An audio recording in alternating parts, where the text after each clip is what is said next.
El trabajo está más relacionado a la primera parte o la primera etapa de la planificación, que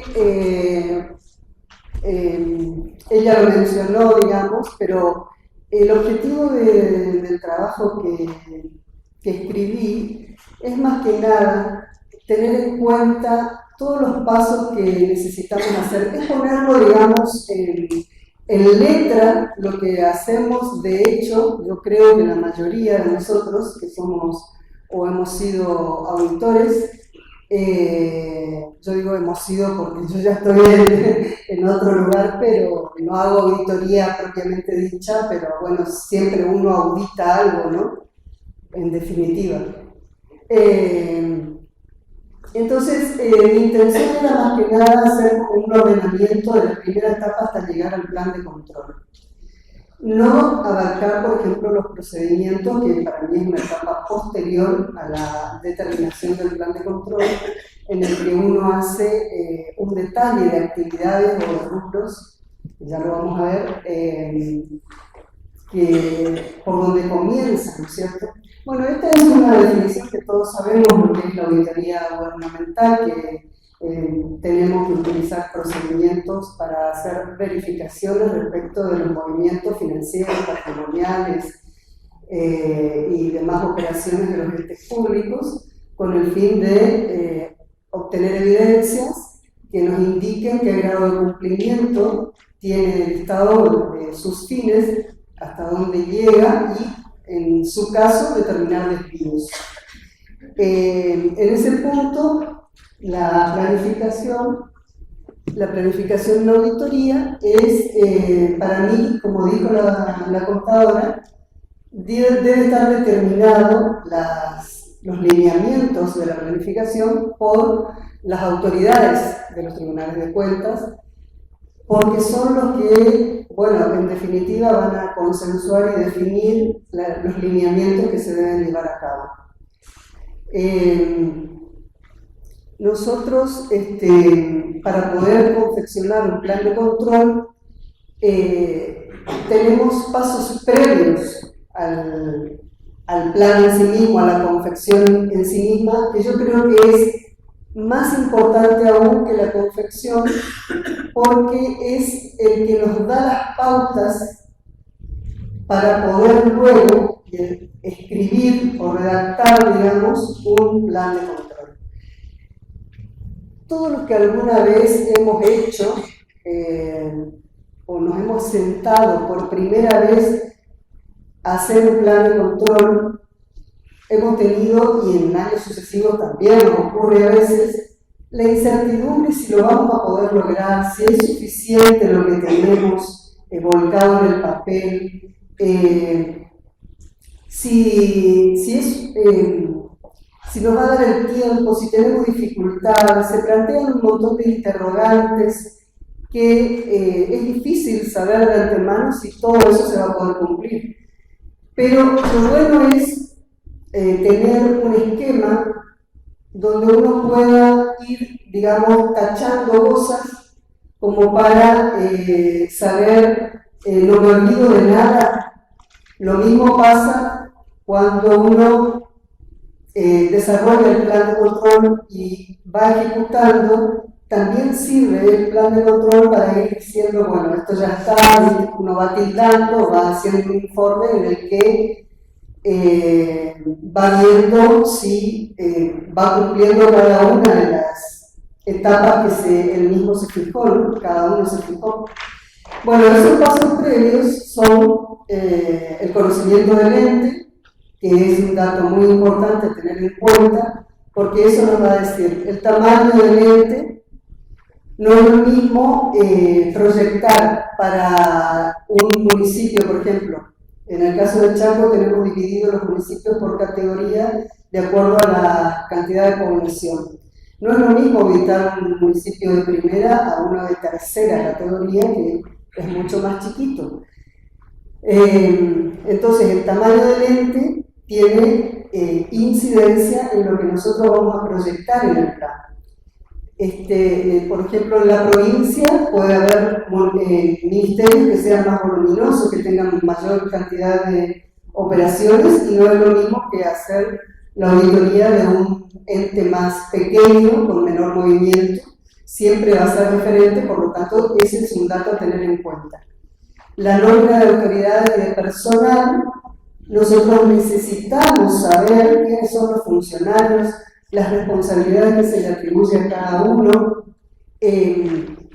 no solamente porque nosotros sepamos las responsabilidades o los cargos que tienen, sino que cuando nosotros necesitamos información o algún dato específico, necesitamos saber a quién recurrir. Por lo tanto, es un dato a tener en cuenta. Cómo está constituida, digamos, la planta de funcionarios que tienen algún tipo de vinculación con la operatoria del ente y que nosotros necesitemos los datos.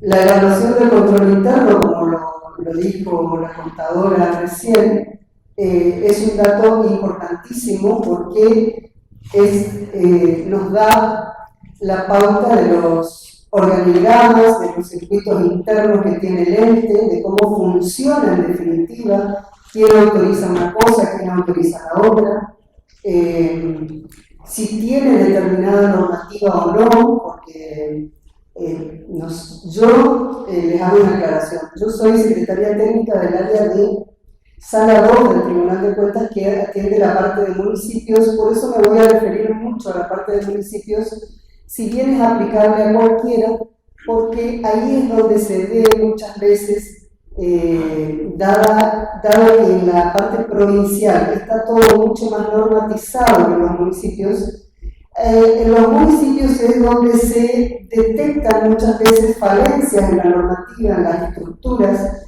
Es muy interesante analizarlo porque es donde uno puede hacer mucho, digamos, desde el tribunal con el asesoramiento y con las indicaciones, recomendaciones, etc. Por eso el control interno es fundamental verificar, porque en muchos casos también una cosa es lo que está escrito y otra cosa es lo que se hace. En muchos casos las normas son obsoletas, no están actualizadas, etcétera, etcétera. Con ese dato del control interno también iniciamos el análisis de riesgo, porque la conclusión de la evaluación del control interno que hagamos nos va a dar la vulnerabilidad, amenazas o posibles desvíos que pueda haber en el ente, que nos va a dar una idea del riesgo que podamos tener en algunos sectores. Aquellas personas, o mejor dicho, aquellos fiscales o auditores que no van por primera vez a un ente, ya conocen de antemano, digamos, los puntos críticos de la auditoría, de la parte del control interno que pueda tener el organismo, y por lo tanto ya tienen una base. Pero siempre es bueno volver a repasar el funcionamiento del ente para no caer en errores, porque pudo haber habido alguna modificación en algún punto que uno no conoce y parte de una base equivocada en cuanto al control interno. Entonces, la experiencia anterior que pueda tener cada auditor es muy importante a los efectos de tener en cuenta de lo que se va a volcar en un plan de control. También podemos hacer encuestas, charlas con los funcionarios, con la gente común. Uno saca muchas cosas, muchas conclusiones hablando con la gente informalmente, o bien haciendo encuestas formales que arrojen datos que vayan dirigidos a nuestro objetivo, a recabar datos respecto a lo que nosotros necesitamos desarrollar.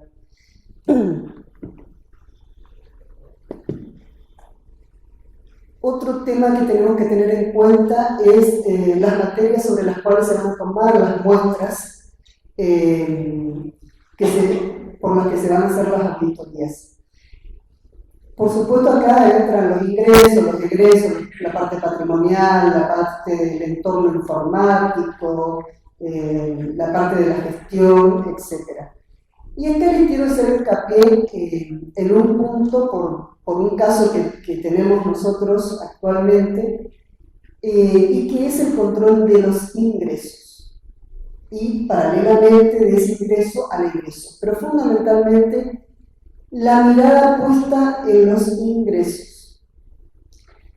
De alguna manera tenemos que volcar en nuestro plan de control puntos que tengan que ver no con el ingreso tradicional que todos conocemos, digamos, con los procedimientos normales que tiene todo el circuito de ingresos con los recibos de recaudación, los ingresos en los libros contables, etc., sino que hay que agudizar en la parte de ingresos en banco y transferencias, depósitos en efectivo, por sobre todas las cosas. Les comento rápidamente un caso que tenemos nosotros en el Tribunal de Cuentas del Chaco, que se detectaron ingresos de transferencias, algunas transferencias y bastantes depósitos en efectivo en un municipio de segunda categoría que esto data del año 2021, la que se detectó, ingresaban directamente en la cuenta bancaria, no tenían el circuito administrativo. Por ejemplo, les doy un monto, 2 millones, 3 millones, bueno, en total totalizaba la parte de ingreso aproximadamente 40 millones. Ingresos directos en efectivo y algunas transferencias. Llamó poderosamente la atención porque cuando se hace el cruce de datos, eso no estaba registrado, no tenía recibo de recaudación, no se sabía de dónde venía. Paralelamente, después en los egresos, tenían órdenes de pago emitidas a nombre del municipio, evidentemente cobrados en efectivo y entregados a alguien que no sabemos a quién. Entonces, bueno, se le hizo la observación porque ustedes sabrán, y esto es lo que nosotros tenemos ahora en los tiempos que corren, prestar mucha atención por el tema del lavado de dinero. El dinero ingresado, la explicación que daban los funcionarios es que es un préstamo de buenos contribuyentes preocupados por el municipio que le prestaban plata al municipio para que hagan sus obras y que ellos lo iban devolviendo sin interés. Bueno, créanme o no me crean, pero es tan burdo que uno al principio le causa risa como ustedes, pero después, cuando uno tiene que explicar la situación técnicamente hablando, ¿cómo explicar? Porque no le podés condenar a la persona diciéndole que está haciendo un lavado de dinero, porque además no somos competentes para juzgar un lavado de dinero. Pero una observación tenés que hacer porque, si bien los tribunales de cuentas hasta hoy no tenemos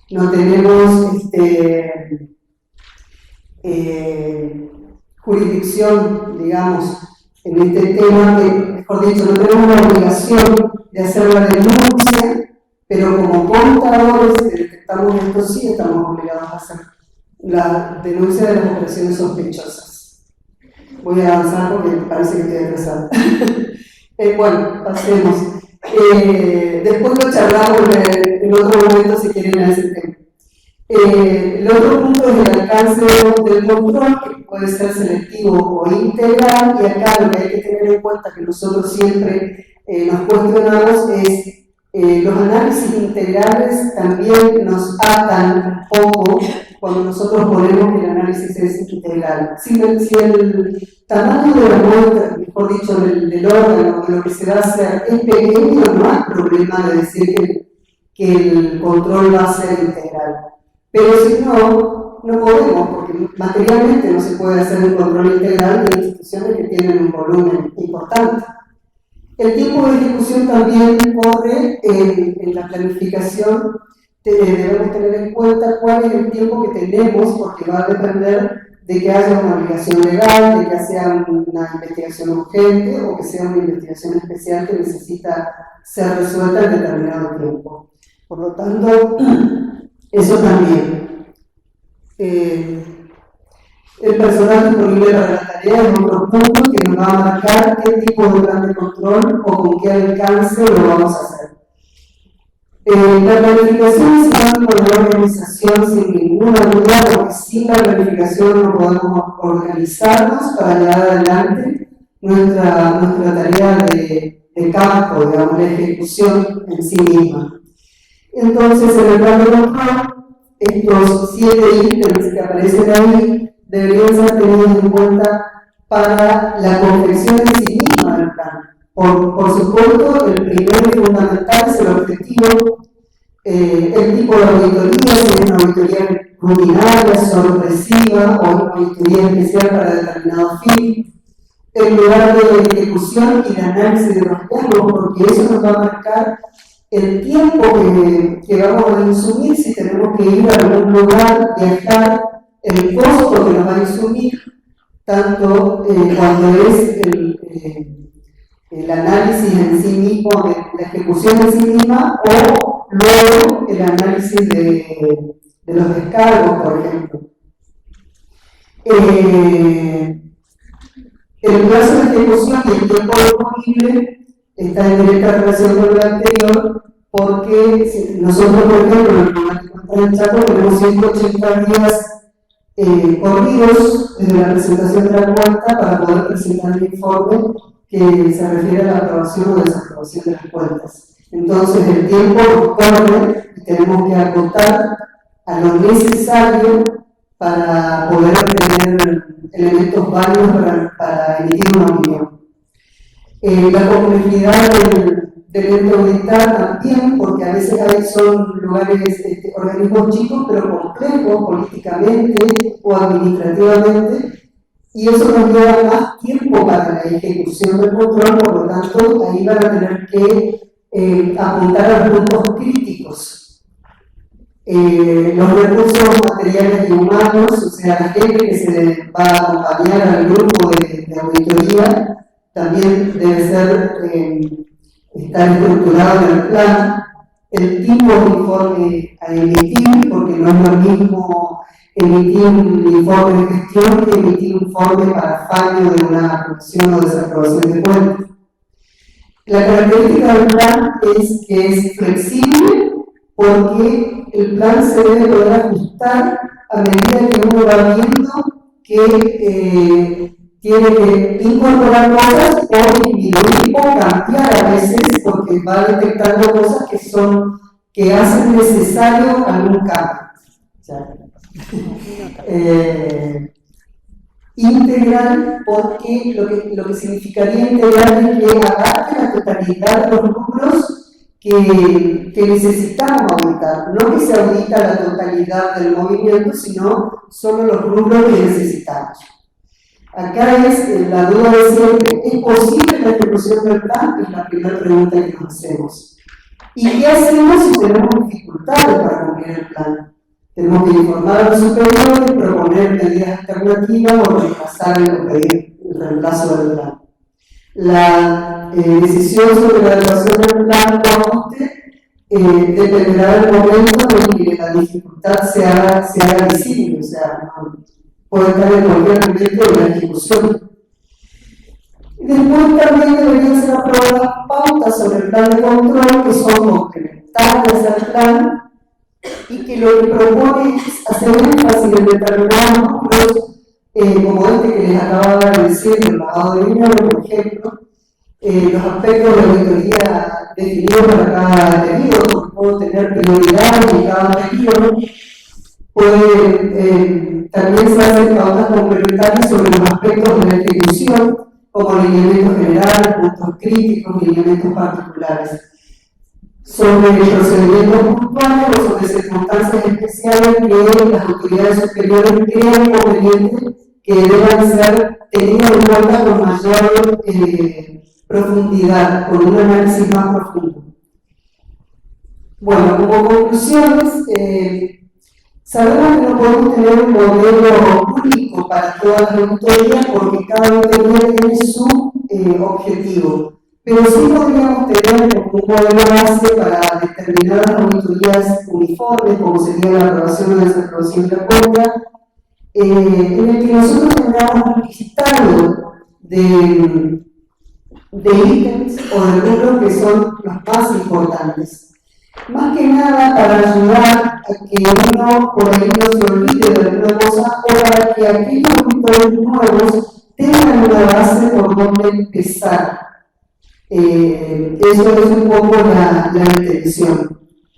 La planificación debe estar aprobada por las autoridades y que la planificación en definitiva, el objetivo es el punto inicial de la planificación y también es el punto final, porque una vez ejecutada la planificación, el plan de gobierno, mejor dicho, uno puede puntear, digamos, todo lo que se hizo y verificar de que haya llegado al objetivo que se propuso.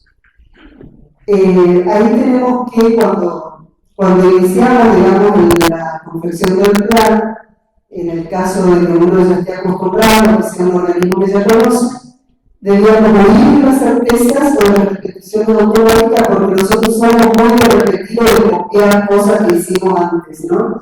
Entonces, no lo debemos hacer por una cuestión de que siempre puede haber algo nuevo que no lo hayamos detectado. Y como recomendación, unificar modelos base cuando los objetivos de la materia de la auditoría sean idénticos, que haya modelos base analizados y publicados por el IEP y la revisión individual de cada modelo utilizando el criterio de la duda razonable.